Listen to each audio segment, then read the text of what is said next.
Dalia and Micheal Dippolito's romance read like a Hollywood script. It was fast, furious, sweaty, very sexual. Dalia was young, fit, and attractive. A stereotypical, South Florida babe. Micheal was a larger-than-life bad boy with a dark past. Tattooed Italian, a huge personality, but also has a criminal side. He's done some very bad things. Had he put his past behind him? All of these unexplained events were occurring. Calls were made to his probation officer. He's dealing steroids out of his house. He's dealing drugs out of his house, ecstasy, all kinds of calls. Then one morning, Dalia came home and found their condo surrounded by police cars. Miss Dippolito, is your husband Micheal? Okay, I'm sorry to tell you, man, he's been killed. Caught on tape, Dalia's reaction would soon be at the center of a case that asked what was real and what was reality. It was basically a made-for-TV movie from the onset.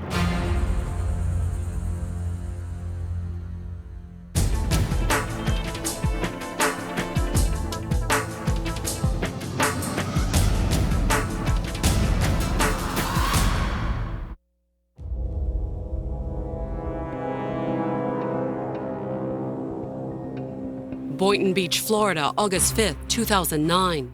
26-year-old Dalia Dippolito was at the gym when her cell phone rang at 6:40 that Wednesday morning. The caller was a sergeant with the Boynton Beach Police. Sergeant, he tells her, hey, something happened at the house, we need you to come. Minutes later, Dalia arrived at the condo she shared with her husband, 38-year-old Micheal Dippolito. And what she found was the sort of thing most people dread. Yellow tape around the house, crime scene investigator taking photos, fingerprinting the front door. Dalia headed for the condo, but one of the detectives pulled her aside before she reached the front door. Miss Dippolito, I'm Sergeant Ramsey. I'm the one that called you. Thank you for coming. I'm sorry to call you. Listen, we had a report of a disturbance at your house, and there were shots fired. Is your husband Micheal? Okay, I'm sorry to tell you, man, he's been killed. He's been killed, man. I'm sorry. Listen, try to calm down. She's just beside herself, crying, doubled over. Apparently in shock, she asked to see her husband. I can't let you in, man. We have to do our job. You want to find his killer, okay? We need you to calm down. I need you to go with these detectives, okay? Does he have enemies? Is there anyone that would want to hurt him? Okay, who would want to hurt him? Witnesses said they saw a black male running from you. I can't let you see him, ma'am. Ma'am, I cannot do this right now. Ma'am, I can't do it. I need you to take her to the station. I can't. Ma'am, go with these detectives. If you want to help your husband, okay? If you want to help your husband, you need to go to the station with these gentlemen and tell us everything you know about who he knows, who he's connected to. With Dalia obviously too distraught to drive, the detectives placed her in the passenger seat of an unmarked car. But before they drove away, she made one last plea to see her husband. Can I go inside my house, please? I can't let you in there. It's a crime scene right now. We need to get all the evidence we can. Is he inside? Yes, ma'am. He is inside, and I can't let you. The answer was no, but it wasn't because her husband was lying dead in the house. In fact, he wasn't in the house, and he wasn't dead either. Dalia had met Micheal Dippolito less than a year earlier, in October of 2008. It seems like it was a very, very intense relationship, and it happened extremely fast. We got along so well. We did everything together. Everything was easy, smooth, interesting, fun, and we just clicked. At the time, Dalia was bouncing back and forth between a boyfriend in California and her family in South Florida. She went to Catholic school. She, did some college. And she was raised in a nice household. She had a nice family. Her parents were divorced when she was relatively young, but she remained with her mother and a sister and a brother. And apparently her grandparents were very close and lived nearby. And it was a stable environment that included a real commitment to family values. Days after meeting Micheal, Dalia returned to California, but she didn't stay for long. And she flew in a week later after we had met, and she stayed with me, and she never left. Soon after she moved in, Dalia introduced Micheal to her family. Micheal really liked being part of Dalia's family. I think that was one of the things that attracted Micheal to Dalia. It wasn't the only thing that Micheal was attracted to.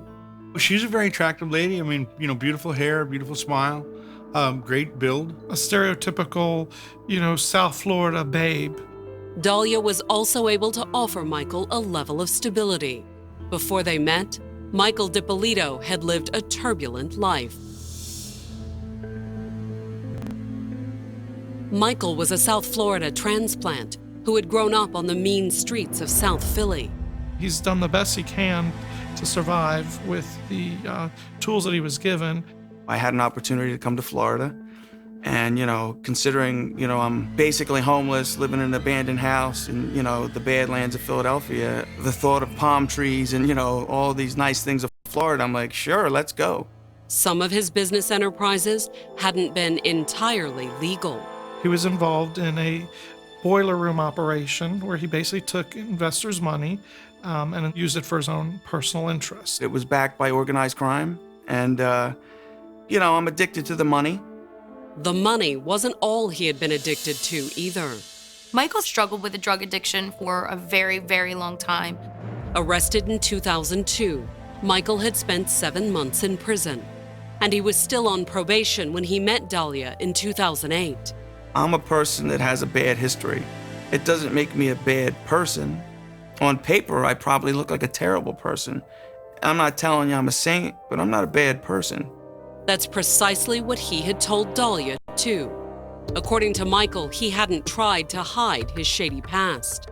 I would tell her the stories of the trouble I've been in and how I just want to get away from it.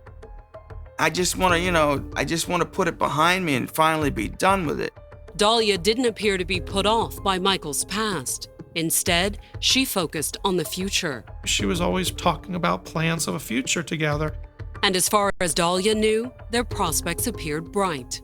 Micheal told her he had kicked his drug habit and that he had started a new career in internet marketing. He had even saved up more than enough money to buy the couple a brand new condo. Pays cash, goes right into the bank with all the cash and gets a cashier's check and buys this house outright.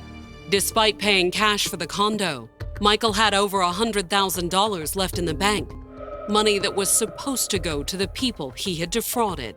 While on probation, he has to pay restitution to his victims. He was doing the best he can to save up his money. On February 2nd, 2009, 4 months after their first date, Dalia and Micheal surprised their friends and family by announcing that they were married. We got married at the Delray Beach courthouse. We did it, with the paperwork and all, and it was kind of funny because we looked at each other, we're like, we really did this? And we laughed, and we're like, yeah. He was moving pretty quick, but, if he was happy. Dalia definitely looked happy. She was so loving to him and always telling him how much she loved him and embracing him. It looked to me she was in love with him. She was a good wife, as in, she'd do a lot of little things for me. And it was just exciting to, okay, great, thank you, Dalia and Michael's next few weeks were happy ones, spent hanging out and making plans. We had similar ideas and goals, we're gonna do this, we can, we're talking about traveling. But on March 12th, little more than a month into the marriage, a late-night knock on their condo door threatened to derail the couple's dreams. I go to the door. I see my probation officer, and I see a bunch of police behind him, and I'm like, what? His probation officer's getting calls. He's dealing steroids out of his house. He's dealing drugs out of his house, ecstasy. The police didn't find any drugs, but if they had, the consequences could have been severe. He could have gotten violated on probation and placed back in prison.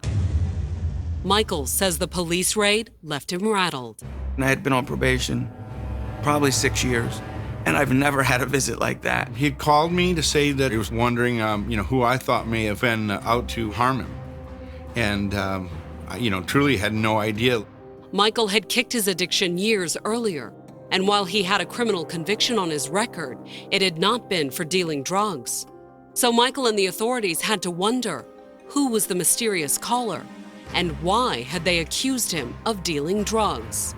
He had been good for 6 years, and it didn't make sense. Nothing had changed. It wasn't like they were observing that he was acting different or changed anything in his lifestyle or could have been using drugs like he had as a youth. So it was suspicious to the law enforcement and probation. As for his new wife, Dalia appeared to take the disturbing incident in stride. Proposing to take her husband's mind off his troubles, she even suggested a spur-of-the-moment romantic getaway in nearby Palm Beach. And we stayed the night.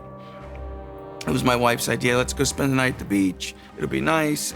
But the next morning, Dalia and Michael found more police waiting for them in the hotel parking lot. They say, we got an anonymous call that you're dealing drugs out of your vehicle, and can we search your car? For a second time, the police failed to find any drugs. And to Michael's relief, Dalia continued to support him. We're getting along and we're still, visiting her family. We have an active sex life. Everything's good and dandy. We're still making future plans. Although Michael also claims the back-to-back incidents left him more than a little uneasy. I'm really freaked out. I'm thinking, who's doing this? Was it someone he'd ripped off in his old life? An associate from his old organized crime days? He was actually considering every possibility, who could be out for him. He was going through, his Rolodex, looking at people in his past.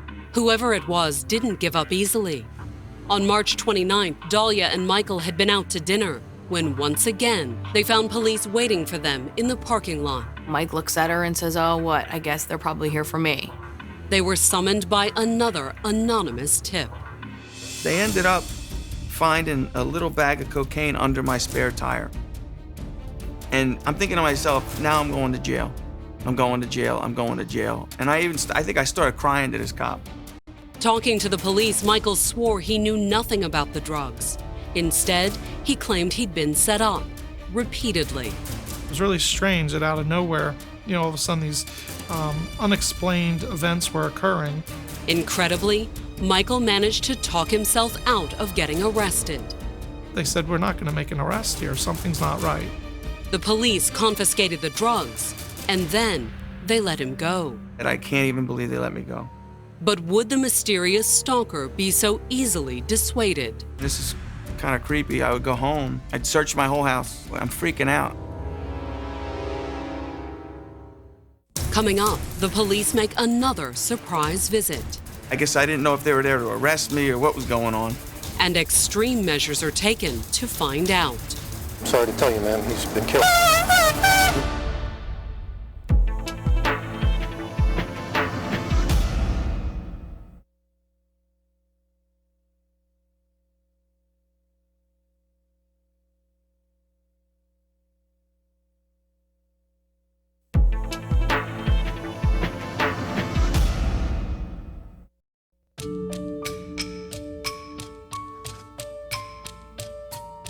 By July 31st, 2009, Dalia and Micheal Dippolito had been married for almost 6 months. They had a nice life. They had a nice home. They were both working, making money. They were both very happy together. The physical attraction was amazing, and we got along very well that way. There was one thing interfering with the newlyweds' happiness, however. All of a sudden, there were these very mysterious phone calls, anonymous phone calls being made to probation or to law enforcement saying that Micheal Dippolito was involved in some type of criminal activity. Michael assumed the calls were somehow related to his troubled past. In Michael's past, he's done some very bad things. In 2003, the former con man had spent 7 months in prison on theft and fraud charges. He had scammed some people out of some money, but he immediately took responsibility for it, pled guilty. Was someone he'd scammed behind the mysterious calls? Was an old organized crime associate trying to set him up? Or was there another explanation?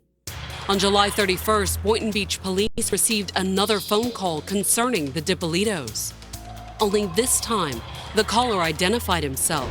He was an old friend of Dalia's named Mohammed Shahada. Mohammed is someone that had known Dalia for years. He told the police that he was concerned about Dalia's husband. She told Mohammed that Mike Dippolito beat her and that he was horrible to her, that he was abusive. The alleged abuse wasn't what Mohammed wanted to report.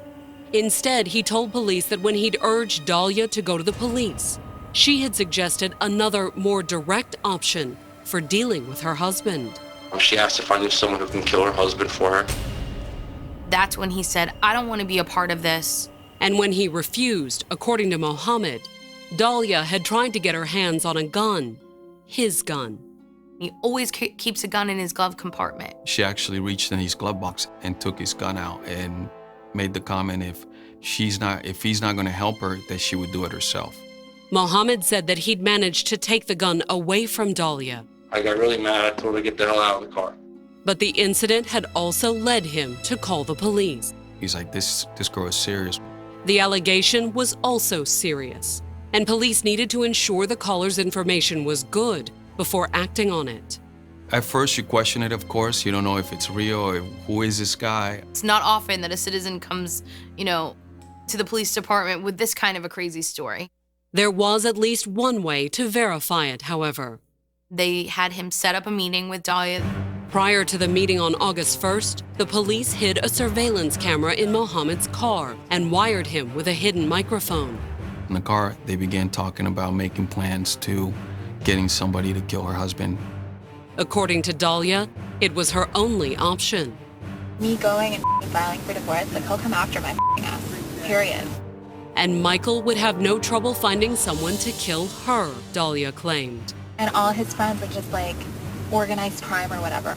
But Dalia was determined to beat Michael to the punch and arrange her own hit. She brought some photos of her husband, and she provided the informant a photo of her condo where she lived. And when Mohammed asked Dalia for $1,000 as a down payment, she didn't hesitate. When are you gonna give him the money? Today. And as the tape rolled, Dalia got out of the car, went to an ATM, and withdrew the cash. We made her believe that the informant was actually going to get her in contact with a hitman. He just needs the price of the gun. You're sure everything else is okay? Yeah. You're sure? Yo, what more sure can you want? You're planning a murder. Come on. She was just conducting regular business. It didn't even, she didn't hesitate at all. Not at all. Will you smile? Yo, that's not easy to smile about, yo. She laughed through the whole thing and like nothing. But she was planning the murder of her husband. The handoff complete, Dalia got back in her car and drove away, while the authorities contemplated their next move. They know, okay, this is the real deal. The information that this guy was giving us was credible. The surveillance tape, along with the money and photo Dalia had provided, were enough to arrest her for solicitation of murder. But would they be enough to make the charges stick?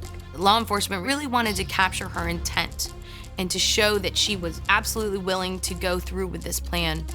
So on August 3rd, the Boynton Beach police set up a second meeting, this time between Dalia and the supposed hitman, who was actually an undercover narcotics officer. Just want to make sure that, this is what you want. All right? So you sure you want to kill this dude? Could we really have to? All right. It's just, I'd rather be as less, whatever with you. Dalia didn't want to discuss killing, but when the supposed hitman started talking payment, she was quick to suggest an alternative. I'm going to be going to the bank on Wednesday. I don't know if, I don't know if that's too public for you or if that's what's he doing at the bank? He has to pull out money for his business partner.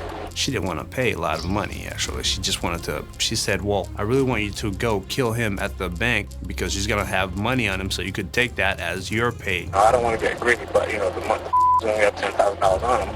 I'm interested. Exactly. And what she's actually trying to do is finance Mike Dippolito's murder with his own money. And she wasn't about to back down. There's no changing, there's no, I'm determined already. I'm positive, 5,000% sure. All that was left was sorting out the logistics. And are you going to be home Wednesday morning? Wednesday morning, yeah, unless you tell me otherwise. All right. Okay. Do you go jogging in the morning? You go to the gym in the morning? I was going to the gym, yeah. We could have arrested her right after that. Just on that fact of that meeting, we had the intent that this is what she wanted it done, and that was enough.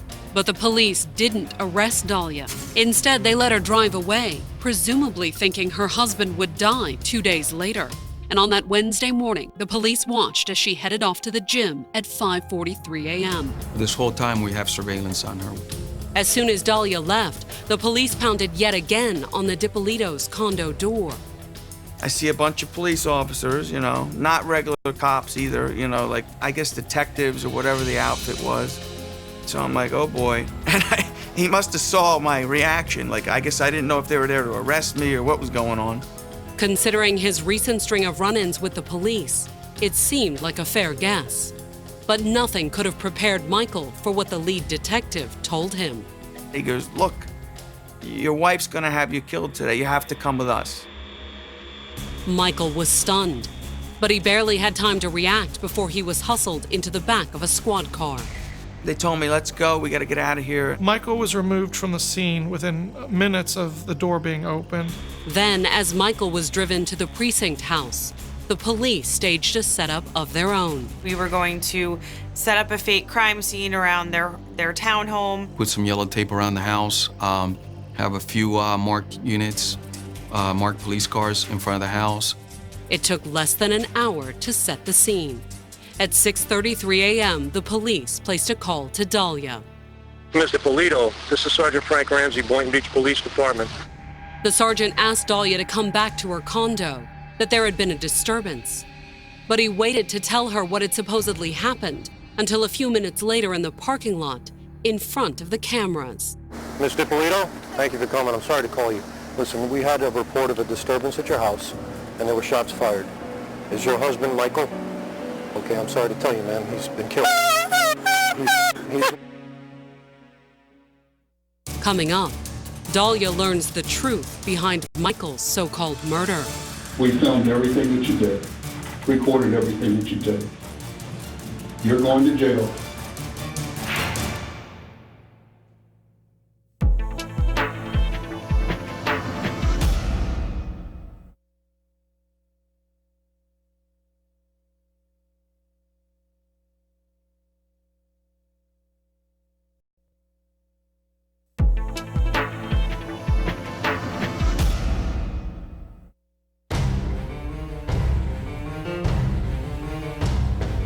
Boynton Beach, Florida, August 5th, 2009. It was not quite 7 a.m. when Dalia Dippolito received the devastating news from the local police. Just 6 months after marrying Micheal Dippolito, the 26-year-old bride was now a widow. He's been killed, man. Dalia's reaction would have been understandable if the police hadn't been convinced it was all an act. They had her on tape arranging her husband's murder with an undercover policeman she thought was a real killer for hire. Dalia, when meeting with this undercover agent, gave him Michael's schedule and different options on where he might want to kill Michael. Michael wasn't dead, however. Mere minutes before telling Dalia that he'd been shot, the police had hustled Michael into hiding. It took a few minutes for them to tell him what was going on, and then they immediately took him away and brought him to the police department. Dalia didn't know that, however. She had been told that he was dead in the house. I can't listen. Even after she's told that, her husband was killed, she wanted to confirm, she wanted to see the body. But the police wouldn't let Dalia in the house. Instead, they had a detective drive her down to the station to answer a few questions. Just 1 minute. Just we need to get your husband's killer, ma'am.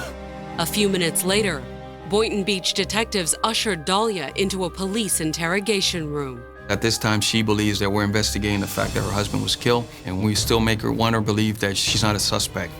And we give her an opportunity to talk to us and give us some information to assist us in the investigation.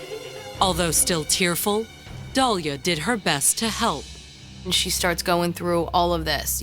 My husband was into shady things, and she gives all these reasons why people would want to have him killed. He's been trying to get off probation, and it's just been nothing but problems the whole time that he's been trying to get off.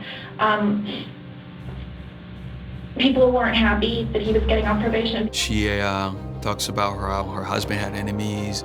Meanwhile, Michael was in the next room, watching everything unfold on a closed-circuit video monitor. I'm just watching it, and they're like asking questions to me. Did you know? And I'm like, no. I said, trust me, I had no idea. He loved her, and he was blinded by that. But watching Dalia in the interrogation room, trying to divert suspicion from herself, he wasn't blind anymore. That was Michael's aha moment. It all came together for him, and he realized, aha, Dalia's the one that's been behind all these mysterious anonymous calls to the police. I wasn't happy about it, but it was a little bit of relief. And when it came to his wife's performance, the ex-con was even a little impressed. I gotta give the girl credit. Like, she didn't crack, you know? Like, she sat there and sat quiet, which I can't even believe it. But how would Dalia react when the detectives brought in the fictional hitman in handcuffs? I put my head down. Well, I'm sorry, I failed you type deal. Because at that point, she still didn't know whether I was a cop or not. You know who this guy is? No, You've never seen him before? I've never seen him before, ever. I said, wow, you know, but she played that very well. But moments later, the detectives let Dalia in on the secret. She was the one being played. That's an undercover police officer. We filmed everything that you did, recorded everything that you did. You're going to jail for solicitation of first-degree murder on your husband. I didn't do anything. Did you hear what I just told you? I heard what you said, but I didn't do Everything, anything. listen to me. Everything has been recorded. You were photographed when you sat in his car. She did not react to that. I mean, she was, I think, in shock. It still didn't register in her head what was going on. She just keeps telling them that she wants to go home, and that she didn't do anything wrong. I didn't do anything. Tell me you didn't do anything. I didn't do anything. You're going to jail today. Then, as the detectives cuffed Dalia and placed her under arrest, they brought Michael to the doorway of the interrogation room. Oh my God. He's alive. Come here, please. Come here. Mike, come here. Come here, please. Come here. She wanted him to come inside the room, and of course, he wouldn't. I didn't do anything to you. Mike, come here, please. Come here. Okay. Thank you. We'll take her back to booking, please. Come on.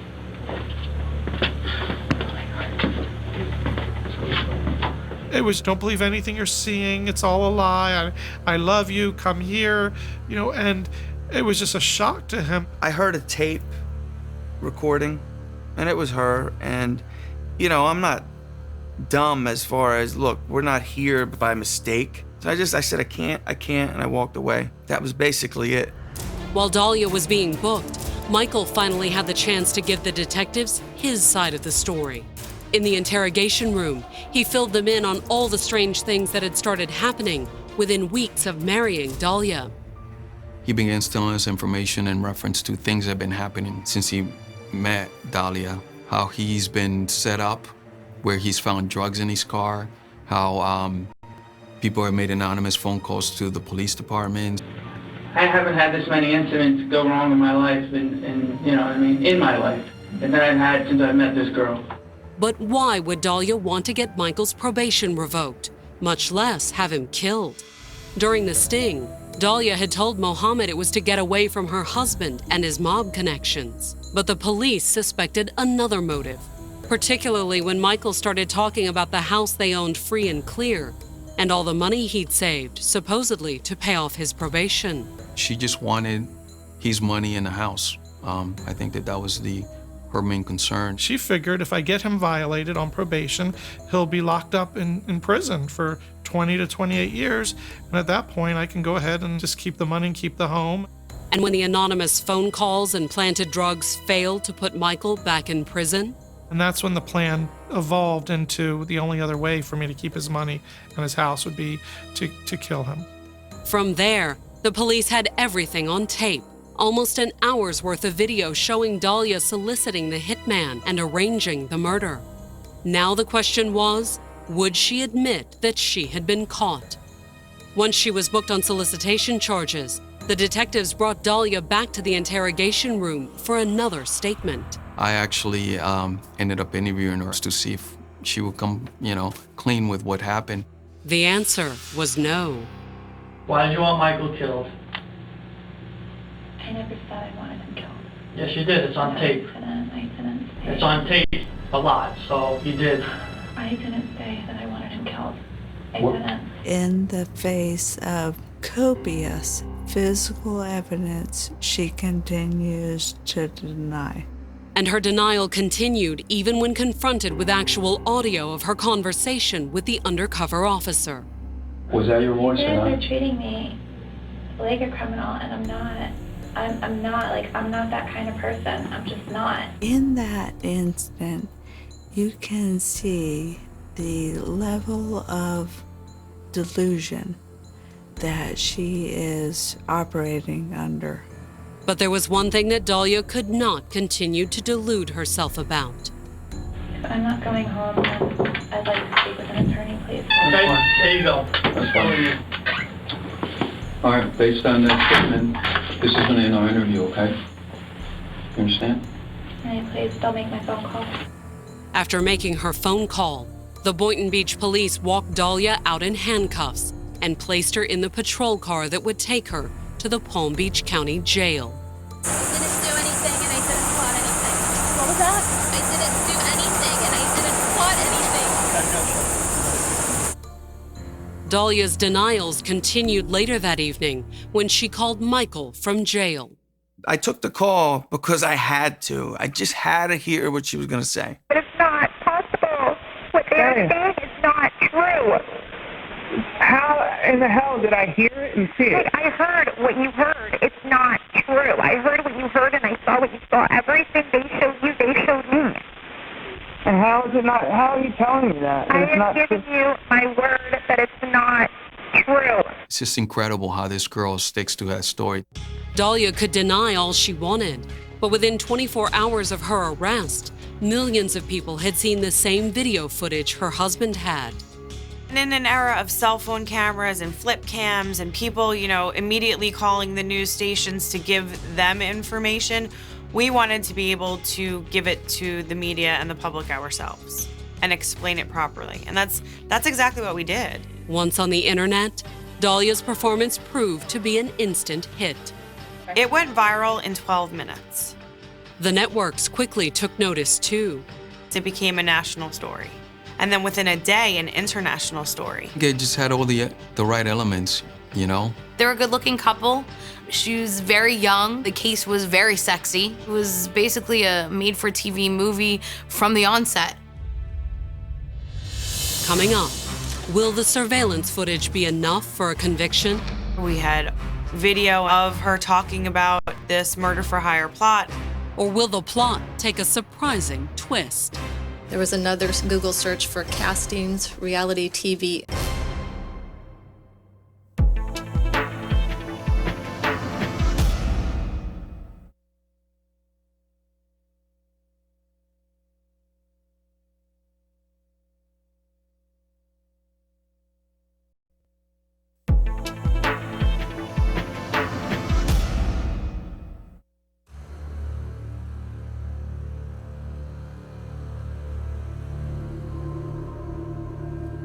West Palm Beach, Florida, April 26, 2011.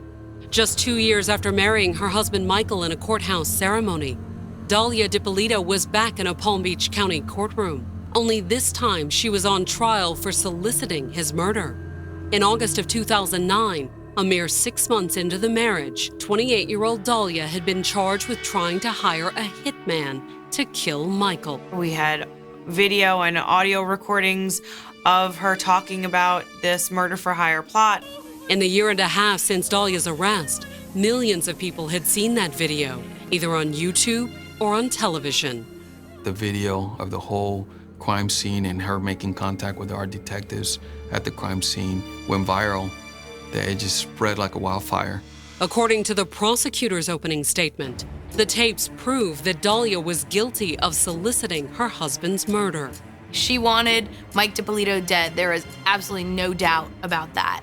I'm positive, like 5,000% sure. The evidence was so direct and overwhelming. How would the defense counter almost an hour of videotape that allegedly showed Dalia hiring a hitman? In his opening statement, Dalia's attorney argued that when the police set up the fake crime scene outside the Dippolito's condo, they were the ones being deceived. According to the defense, the deception had started when their informant, Mohammed Shahade, had come forward. The defense was Dalia Dippolito and Mohammed were all in on this together. that Mohammed was a wannabe actor, and that he had gone to the police department and set this whole thing up. And the fact that everything ended up on video was no coincidence, the defense claimed. The defense was that Mike wanted to be on reality television and that this was a stunt to be on reality TV. But Michael had strayed off the script, according to the defense. Dalia's attorney claimed that Michael figured the case would get more attention if the police and the media thought it was a real murder-for-hire plot. He's duped them into representing to you that he is a victim in this case. I was like, oh my God, I mean, couldn't you come up with something better? But then the more I thought about it, I mean, that would have been the best excuse to argue the fact that she's on video saying the things that she was. But that afternoon, when prosecutors started presenting their case, it would be Michael's turn in front of the cameras. He was a key and essential witness for the government to prove their case. In his testimony, he walked the jury through all the strange things that had happened during his relationship with Dalia. How drugs had been planted in his car, how phone calls were made to his probation officer that there were drugs located inside the house. She did it because she wanted the money. According to the prosecutors, Dalia's failed attempts to get Michael sent back to prison had led her to seek a hitman. That was the easiest way that she saw out of it. But the fact that Michael was on probation for fraud charges would also figure prominently in his cross-examination by the defense. The defense's strategy was to just beat him up and make him look like a horrible person. The guy just badgered me for 3 days on the stand. Not that Michael didn't get in a few choice shots of his own. You're like a parrot. A parrot? Yeah. What does that mean? I've been called a lot of things. What's a parrot? You know, come on. You're winking at the judge. He doesn't know what you mean. What do you mean? Did you do that on probation? Were you on probation? Did you do that on probation? Were you on probation? You know what I'm talking about. I'm just having fun with you. But did the fact that Michael appeared to enjoy his moment in the spotlight mean that Dalia's defense was true? Would he do anything to get on television, even frame his wife in a murder-for-hire plot? Their defense was a reality television defense, right? And I think he spent less than a minute on that fact. 3 days of badgering me, how I'm a bad person, I'm on probation. 3 days of that, and one question, did I want a reality television show? Was one question he asked me, I believe. I'm like, no. And I if that was their whole defense, I don't understand. On April 29th, jurors viewed the pre-taped testimony of Mohammed Shahadeh, the man who had first tipped police off to the murder plot. According to the defense, he'd been in on the prank, but that's not what he told the jury. Did you think she was serious about having her husband killed? Yes. Mohammed testified in court. She had told him she was trying to have him arrested, that she was trying to plant drugs on him.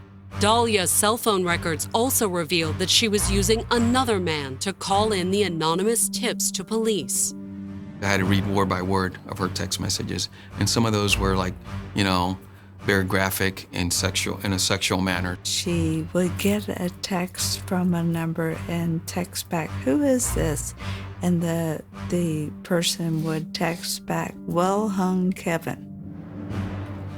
So she obviously is sexting with various people. She was so manipulative, and she used her looks and her body, and she used sex as a tool. But would she try to manipulate the jury? When the defense started laying out its case on May 12th, Dalia didn't take the stand. Instead, the defense turned to a forensic computer expert to help prove that Michael was a man obsessed with reality TV stardom. The expert's testimony focused on Michael's internet search history. There was another Google search for castings, reality TV in Florida, and another one for VH1 castings. Michael's appearance also became ammunition for the defense. They were saying Michael was having plastic surgery and other cosmetic procedures done to get ready for a reality TV show. I just chuckled. I'm like, what? I'm reality television. I'm like, yeah, I'm that interesting, right? Like, what would it be based on? Like, I couldn't even You want to follow me to Starbucks? I don't know how far we would go with episodes of that. But when the defense rested its case that afternoon, their unorthodox strategy left the prosecutor feeling a little uneasy. There were situations like Balloon Boy. People have committed crimes so that they could become famous. So there was a concern that, gosh, someone might just believe this story. Coming up, the jury delivers its verdict. Wow. Even to this moment, I'm still in shock. It wasn't like I went in there saying, oh, I never knew it was going to go that way. You don't. You just don't.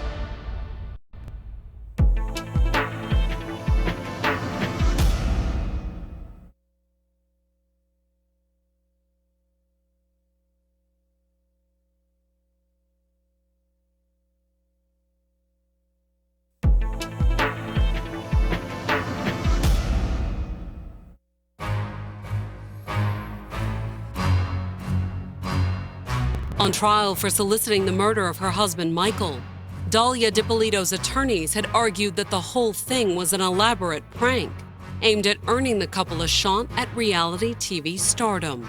Her defense was this was all an act, and that this was all planned by Micheal Dippolito, her husband. Whether that was true or not was up to the jury to decide. The wait for the verdict was nerve-wracking for Micheal. It wasn't like I went in there saying, oh, I never knew it was going to go that way. You don't. You just don't. You know, even if you're right, you can't be in a courtroom and think that the right thing's going to happen, because a lot of times it doesn't. On the afternoon of May 13th at the Palm Beach County Courthouse, the jury foreperson rose and read the verdict. We find the defendant guilty of solicitation to commit first-degree murder. The reality of the situation didn't appear to faze Dalia.